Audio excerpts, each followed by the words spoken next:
From today, this house is mine. You better think about what you're going to do next," he said, looking down on me with a smile. My husband stood there, arms wide open, swaying happily as if he was about to twirl, surveying the spacious interior. We were in my family home. My dad was a wealthy man, and he also had a strong attachment to his home. The house he built and cherished is valued at $3 million. He left this beloved home to me before he passed away and ascended to heaven. And now my husband claims it as his own. Could it be that he thinks a wife's inheritance automatically becomes his? As I tried to explain that he had no such right, he proudly showed me something as proof. "I'm not making this up. This is the evidence." In his hand was, "I'm Kay, 38 years old. I'm working as a bank employee at an online bank. Choosing this career was largely influenced by the importance and dangers of money taught to me by my parents, who are significant investors. Growing up in a wealthy family, I was taught to be strict about money from a young age. "Money is important. You have to protect it yourself." It was my dad's constant saying. Despite our financial situation, my parents didn't indulge my every desire. They made sure we lived a life similar to that of an average family. My allowance was a bit less than my peers, and we rarely dined at expensive restaurants. I went to a local public elementary school, not a private one. Because it was local, it didn't take long for rumors to spread about my family's wealth and my parents' network. "Kay's family is rich, huh?" "Must be nice getting anything you want." "You always have the latest games, right? Let me come over and play." The reality was, I didn't get everything I wanted, and I didn't own expensive things, but those comments became the norm. To be honest, it didn't feel good. I thought I lived a life not much different from everyone else. In upper elementary school, my friend Brina came to me with a problem. "I broke Mira's game and have to pay her back, but I'm out of money. Kay, can you lend me some?" Brina was a classmate who had become my friend that year. "Didn't you talk to your parents?" "I don't want to get scolded. You're the only one I can ask about this." Wondering if saying no would make school awkward from tomorrow, yet knowing lending money was discouraged, I had to say, "Sorry, I don't have any to give." Seeing me like that, she cried and left. The next day, Mira, from the class next door, called me over. "You ignored Brina when she asked to borrow money. Your family's rich, but you won't help a friend? Brina says she can't pay it back, so you should do it for her." I had nothing to do with it, but why did it end up like this? Though I thought this, I kept insisting I couldn't give what I didn't have. After listening disinterestedly for a while, Mira said, "Your family's rich, so there's no way you don't have money. Why lie about not having it? You care more about money than Brina. You're abandoning Brina. That's awful." And then she left. From that day on, nasty rumors about me spread. Mira and Brina started spreading lies that I had swindled them out of money, or that I refused to compensate for the broken game console. The teachers quickly caught on and scolded them, but that only added fuel to the fire. Their bad-mouthing became more extreme, eventually reaching my parents' ears, causing Dad to come to my school. After a meeting between our parents, things moved quickly. I received a half-hearted apology from both of them, and have not interacted with them since. Now and then, they would look over and chat while laughing, but they never directly spoke to me again. During dinner, Dad smiled troubledly. "Kay, next time someone asks to borrow money or for a handout, just say, 'Dad forbids it.' You don't need to say whether you have money or not. If they persist, tell them it's forbidden, but you'll see if something can be worked out if you talk about it," he advised. I was fed up with money troubles. I firmly nodded to Dad's words. From then on, I didn't bring up money myself. I was careful not to invite friends over to my house after advancing to the next stage of my education. I became more discerning about friendships, focusing on their inner values. Even as an adult, I was extremely cautious to avoid financial troubles and immersed myself in work to avoid unnecessary prying.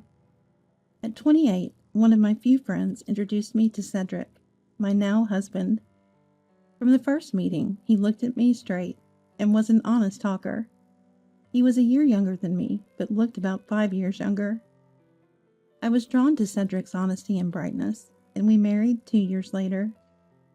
The wedding was decided to be a grand affair. My parents, worried about my lack of masculine presence even past 25, were always anxious about whether I would marry. Delighted by the marriage, they insisted on spending money for a grand celebration. Cedric also said, "It's a once-in-a-lifetime event. Let's make it grand. Your parents are even saying so." So we invited many guests for a grand wedding ceremony. About a month after the ceremony, Dad suggested, "Maybe it's time to bring Cedric home." I trusted him, but worried Cedric might inadvertently mention something about my family home and stir up trouble, reminiscent of my elementary school days. However, now that we were married, it was something that had to be revealed eventually. I decided to introduce Cedric to my family home. Cedric stopped in his tracks, astonished at the sight of my family home. He was literally speechless. Even as we toured the house, he kept saying, "I didn't know you were this rich," his eyes shining. After the meal and leaving the house, on the way back, Cedric kept asking about the extent of our assets and other money-related questions. I dodged, saying I didn't know much about my family's finances, but I had a bad feeling. Months later, I received a call from Mom. "Your dad has to be hospitalized," she said. "What? Why? Is he okay?" I was so shocked I didn't know what to ask. "The doctor said they'll run some tests. Dad hasn't been feeling well lately. Remember, he didn't eat much when you guys came over." Indeed, Dad hadn't eaten that day, and he seemed thinner. "We'll be told the results of the test this weekend. Could you come with me, Kay?" "Of course, I'll make arrangements and be there." I was genuinely worried about Dad. That weekend, Mom and I went to the hospital to see Dad. He seemed energetic, but somehow he appeared to have lost his strength. When I spoke to Dad, he smiled and simply said, "Sorry for worrying you. Can't beat age." A few minutes later, we were called in by the doctor, who informed the three of us about Dad's condition. It was pancreatic cancer, stage 4. It had metastasized everywhere, and surgery was not an option. I was speechless, and Mom broke down crying. "How could this be? He always took care of his health."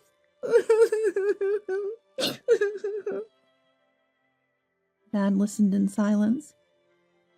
The pancreas is hidden behind other organs, making it hard to detect, and often diagnosis comes too late. It's a type of cancer with a high probability of being terminal by the time it's discovered.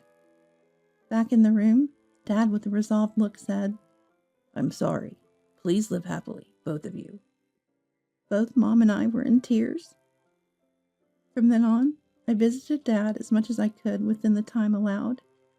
Due to the recent epidemic, visits were limited to family only, and Dad cherished the time with his friends, so he was saddened. And perhaps because of that desire, he wanted various people to come to our family home. "Okay, I'm counting on you to take care of the house after I'm gone. Invite many people and make it a meaningful home." He entrusted me with his wish. How could I fulfill Dad's wish? I thought hard and came up with an idea. I immediately started looking for a renovation contractor. Cedric was worried about me going to see Dad every day on my days off. Since the incident with the family home, I hadn't been able to fully trust Cedric, who tends to speak without thinking, and I hadn't talked about the inheritance. "How's Dad feeling?" "It doesn't seem good." "That's tough. It must be hard for you alone, so I'll help with Dad too." His words were kind. Honestly, balancing work and hospital visits was not easy, so Cedric's kind words were welcome. However, his next words completely erased my feelings for Cedric. I think as your husband, I need to think about the future too. So I'd like to know how much assets Dad has. You know, get the details. It's not my money, and there's nothing I can say. The family money is managed by Dad, and if something happens to Dad, Mom will manage it, I retorted. Then he said, Yeah, I guess so. But money matters are important, you know. I met a legal advisor, Jeffrey, who said he could help with these things. Mom can't stay healthy forever, so it's better to talk about it sooner. The idea of discussing what would happen after Mom's death while Dad was in such a critical condition made me want to sigh. Is it all about the money for him too? I was reminded of unpleasant past experiences. Dad has a trusted lawyer he's worked with for a long time, so we're covered on that front. But we need to sort out the money stuff. It's important. Because it's important, we rely on people we've known for a long time and can trust. Thanks for worrying, but it's okay. From the day of this argument, Cedric frequently brought up Dad's money or spoke as if Dad was already gone, which disgusted me, and I gradually started distancing myself from Cedric. Months later, Dad passed away after a brave fight. After discussions among relatives, the $3 million mansion was inherited by me, as per Dad's will. Cedric didn't even try to hide his keen interest in the inheritance. Is the inheritance process for Dad's estate progressing? And inheritance involves taxes, so I can introduce someone who can help minimize the waste. He nagged incessantly, despite my insistence that it was unnecessary. Then one day, Cedric said with a big smile, Hey, you inherited that big house, right? Awesome. So when can we move in? How did you know? I was surprised. I bumped into your cousin at the funeral, and we chatted a bit, and it came up. I wish such important matters weren't discussed so lightly. I felt anger towards my cousin as well. I did inherit it, but it's too big for just the two of us. We're not planning on living there. What? Why did you inherit it then? Leaving it empty would be such a waste. Let's live in that mansion. A happy life awaits us there. We've already decided as a family not to live there. What? Why do you decide everything without discussing it with me, your husband? I had explained to Cedric multiple times that the inheritance does not become marital property, but he seemed not to understand. But more importantly, I had a goal to fulfill Dad's wish of inheriting that house. Feeling ignored, Cedric began to show clear hostility toward me thereafter. He attended Dad's funeral, but did not help with any of the subsequent procedures. After the funeral, there was no time for the family to catch their breath. I was busy with inheritance procedures, memorial services, and paying visits to Dad's friends. 1 month passed, then 2.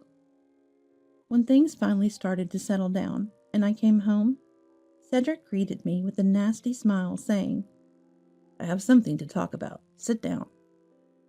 Curious, I listened, and he suddenly started saying, I changed the title of your family home to my name. Here are the documents as proof.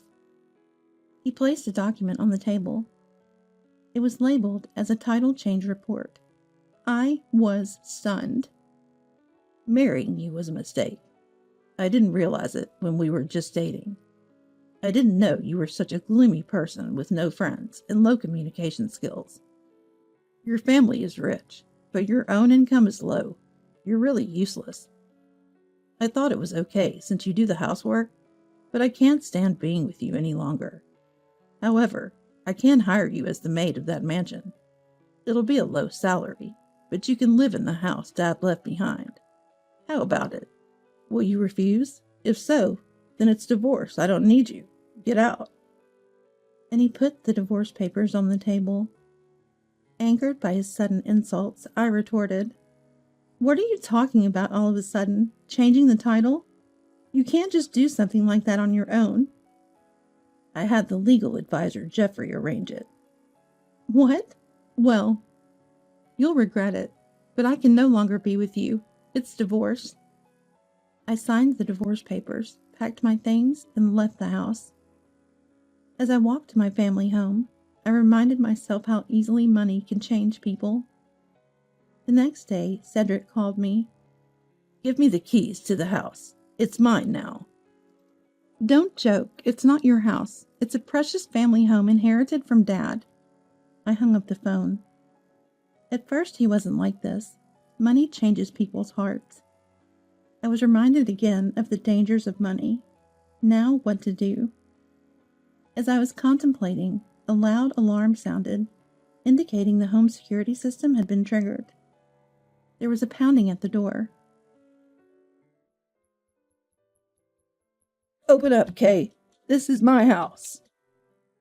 Cedric was trying to force his way into the house, activating the security system. I don't understand what you're saying. This has always been our family home, I said through the door. Don't mess with me. I've done the paperwork properly. Open up now. The sounds of trying to unlock the door and banging continued.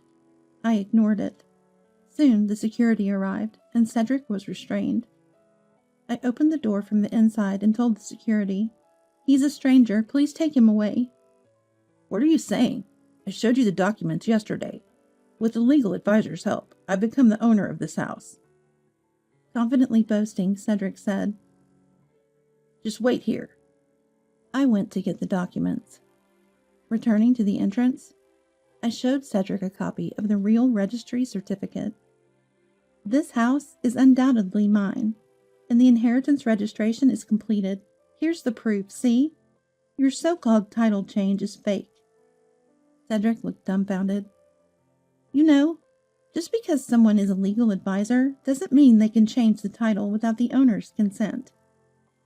I could see the color drain from Cedric's face. Can't be true. Jeffrey said he'd do the paperwork for me, because we're friends. Even though it would cost money, that's the job of a legal advisor. Hey, is that person really your friend? Where did you meet him? I couldn't help but ask.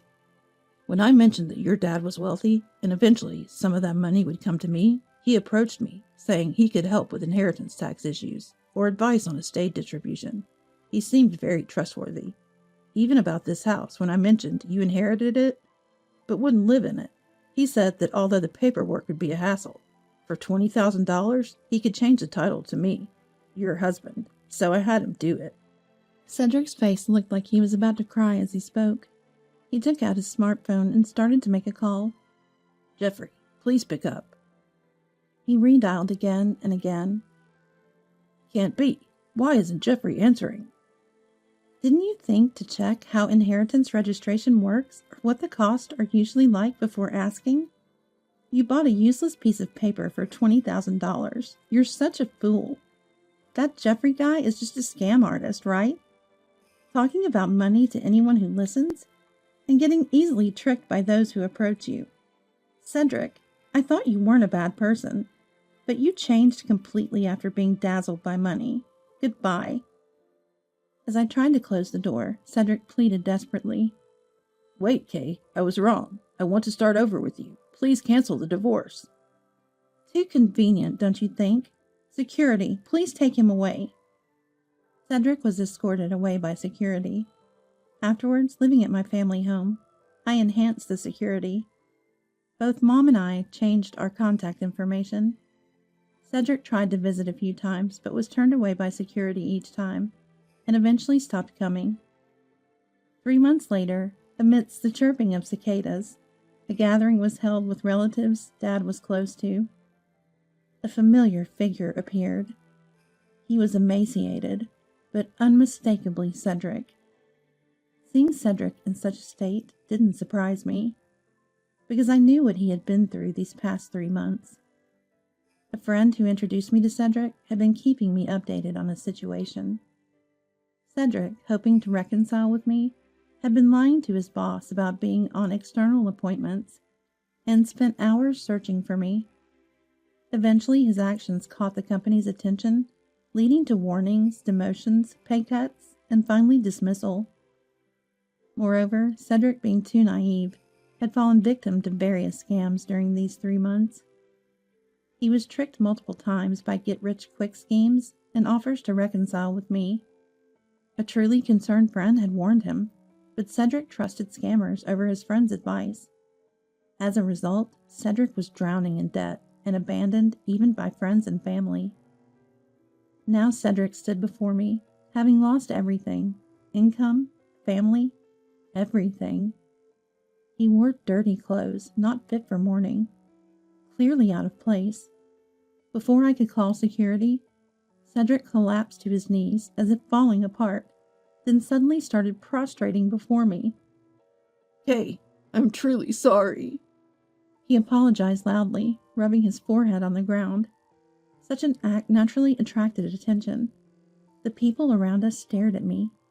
"Stop it. Not here. This isn't the place. Today is an important day for Dad. Leave." I whispered to Cedric as quietly as possible. I wanted the family gathering to proceed smoothly.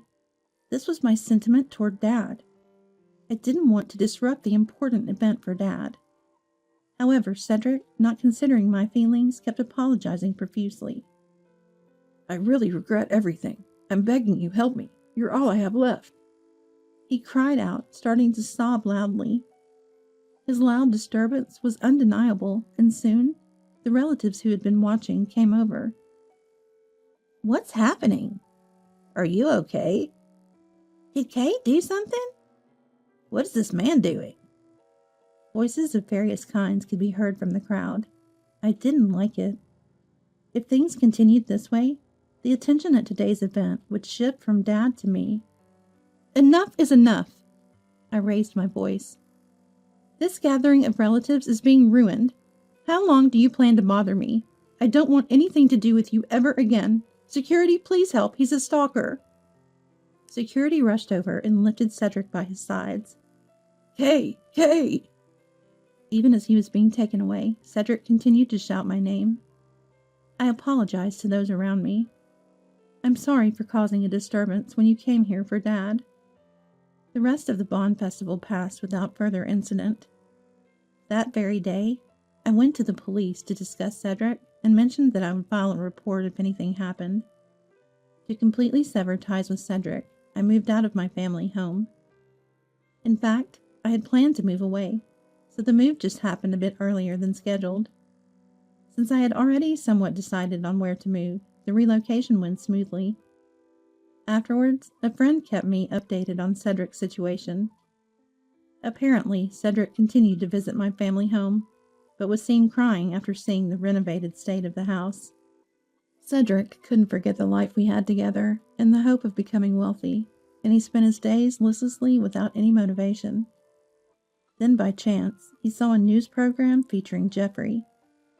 It turned out that the legal advisor Jeffrey, who had deceived him, was arrested for another fraud case. Realizing that those who do wrong eventually face punishment, Cedric managed to find some solace, and has since earnestly been job hunting, finally landing a fulfilling job. As for me, after Dad told me in the hospital to invite various people and make the house meaningful, I meticulously planned to turn our family home into a rental villa. I had selected a renovation contractor early on and had a clear direction so everything proceeded smoothly. Now the mansion that was once our family home has been transformed into a rental villa, which I manage with Mom. The last time Cedric saw the family home, it had already become a rental villa. The operation of the rental villa, with its good location and large garden, is going very well, and I have more opportunities to talk with Mom, making my days very fulfilling. Dad, this was the right choice, wasn't it? Every time we have guests, I talk to Dad in heaven. I'm glad I could fulfill Dad's wish.